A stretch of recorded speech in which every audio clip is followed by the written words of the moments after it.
अद्विक को blood cancer है। उसके माँ बाप उसके इलाज कराने में असमर्थ हैं। इन्हें आपकी एक छोटी सी मदद की जरूरत है। डिस्क्रिप्शन में दिए हुए लिंक पर जाएं और अद्विक की उम्मीद बने।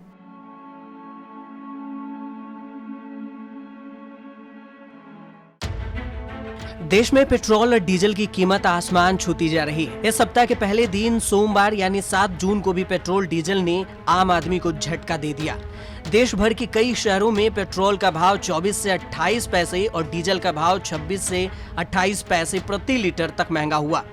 भारत में सबसे ज्यादा महंगा पेट्रोल राजस्थान के श्री गंगानगर में 105 रुपए के पार बिक रहा है, जबकि यहाँ डीजल भी जल्द ही शतक मारने वाला है। फिलहाल यहाँ डीजल का भाव 98 रुपए प्रति लीटर से अधिक है। ऐसा नहीं है कि पेट्रोल और डीजल के दामों में पहली बार इतनी ज्यादा बढ़ोतरी हुई है। इससे पहले अगर मई की बात करें तो सिर्फ एक महीने में अब तक 21 बार बढ़ोतरी हो चुकी है। इस दौरान पेट्रोल का दाम 4 रुपए 97 पैसे और डीजल का दाम 5 रुपए 55 पैसे प्रति लीटर बढ़ा है। तेल कंपनियां अंतर्राष्ट्रीय बाजार में पिछले 15 दिन के भावों के औसत के आधार पर रोजाना घरेलू बाजार में दाम तय करती है। मुंबई देश का पहला महानगर है जहां 29 मई को पेट्रोल 100 रुपए प्रति लीटर के ऊपर पहुंच गया था। मुंबई में इस समय पेट्रोल 101 रुपए 52 पैसे और डीजल 93 रुपए 98 पैसे प्रति लीटर है। 6 राज्यों और केंद्र शासित प्रदेशों राजस्थान, मध्य प्रदेश, महाराष्ट्र, आंध्र प्रदेश, तेलंगाना और लद्दाख में पेट्रोल पहले ही 100 रुपए प्रति लीटर के ऊपर बिक रहा है। दिल्ली में पेट्रोल 95 रुपए 31 पैसे प्रति लीटर और डीजल 86 रुपए 22 पैसे प्रति लीटर के भाव पर पहुंच गया है। तो वहीं आसमान छूती कीमतों के बीच में केंद्रीय पेट्रोलियम और प्राकृतिक गैस मंत्री धर्मेंद्र प्रधान ने भी माना है कि देश में पेट्रोल डीजल के दाम में बढ़ोतरी हो रही है। लेकिन प्रधान ने सरकार की कमी के बजाय बढ़ते दामों के पीछे इंटरनेशनल मार्केट के कच्चे तेल के दाम में आई तेजी को जिम्मेदार ठहराया है।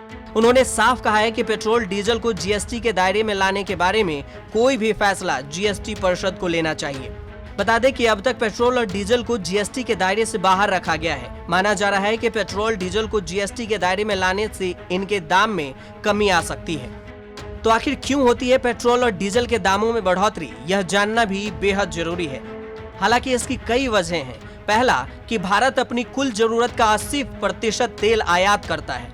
पेट्रोलियम पदार्थों के दाम बढ़ने के पीछे मुख्य वजह इंटरनेशनल मार्केट में कच्चे तेल के दाम का $70 प्रति बैरल पर पहुंच जाना है। यह 2 साल में पहली बार इस स्तर पर पहुंचा है। इंटरनेशनल मार्केट में कच्चे तेल के दाम के कारण घरेलू बाजार में भी दाम बढ़ने के आसार होते हैं। पेट्रोल और डीजल के दाम में एक्साइज ड्यूटी, डीलर कमीशन और अन्य चीजें जोड़ने के बाद इसका दाम लगभग 2 गुना हो जाता है।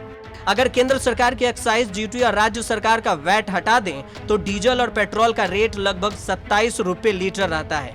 लेकिन चाहे केंद्र हो या राज्य सरकार, दोनों किसी भी कीमत पर टैक्स नहीं हटा सकती, क्योंकि राजस्व का एक बड़ा हिस्सा यहीं से आता है। लेकिन सरकार के मुताबिक राजस्व के पैसे से विकास होता है। लेकिन तमाम वजहों को नजरअंदाज करते हुए धर्मेंद्र प्रधान ने सिर्फ एक कारण, इंटरनेशनल मार्केट में कच्चे तेल के दामों में बढ़ोतरी पर ही ठिकरा फोड़ दिया।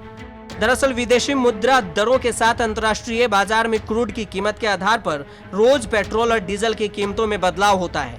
ऑयल मार्केटिंग कंपनियां कीमतों की समीक्षा के बाद रोजाना पेट्रोल और डीजल के रेट तय करती है। इंडियन ऑयल, भारत पेट्रोलियम और हिंदुस्तान पेट्रोलियम रोजाना सुबह 6 बजे पेट्रोल और डीजल की दरों में संशोधन कर जारी करती है। लेकिन इतना तो तय है कि पेट्रोल डीजल के बढ़ते दामों की मार देश की जनता को झेलना पड़ रहा है।